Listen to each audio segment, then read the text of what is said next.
这一期我们来讲两个很有意思的技巧，这两个技巧看起来很不一样，但是却都是关于如何处理两个矛盾观点的技巧，与太极中阴与阳的关系有一些类似。阴与阳既是相互矛盾、相互克制的，但是又是一个有机的整体。哇，好高深的哲学呀！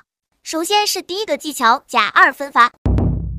我们要把问题简化为两种极端的选择，忽略中间地带的可能性。这个技巧与前面讲过的操纵情绪的技巧结合，就可以很容易的占领道德的制高点。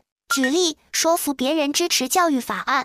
如果你不投票支持这个教育法案，那么就是不关心我们的教育系统，不关心我们下一代。举例，与现任政府政策的反对者辩论。你要么支持现任政府的所有政策，要么你就是反对这个国家发展，是敌对国收买的叛徒。举例，宣传自由思想。你要么站在我们这边支持自由，要么你就是支持压迫和剥削。如果这个技巧施展成功，那么对方就会非常被动，他只能开始解释自己的动机和不断的澄清自己的清白，这样我们就离辩论的胜利不远了。下一个技巧是辩证法。这个技巧具有悠久的哲学历史，同时这个技巧几乎就是无法反驳的。辩证法告诉我们，任何事物都有两面性，这两面既是对立的关系，也是统一的关系。因此，无论对手说出什么观点，我们都可以用全面的看待问题为理由进行化解。举例，教育系统受到批评。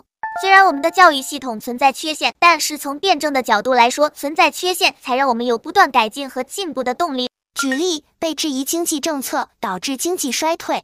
我们要全面的看问题，经济衰退的另一面是我们正在摆脱旧的经济模式，因此经济的短期衰退也包含着积极向好的信号。举例，被质疑房价上涨。尽管我们政策导致了房价上涨，但是从另一方面来说，也体现了强劲的需求和市场的繁荣。从辩证法来说，事物永远都有好的一面和坏的一面，因此我们总能找到辩解的理由。我们这一讲的两个技巧是历经了无数政客和哲学家反复验证的技巧，请大家多多练习。感谢教主大人的精彩讲解，我们下期再见。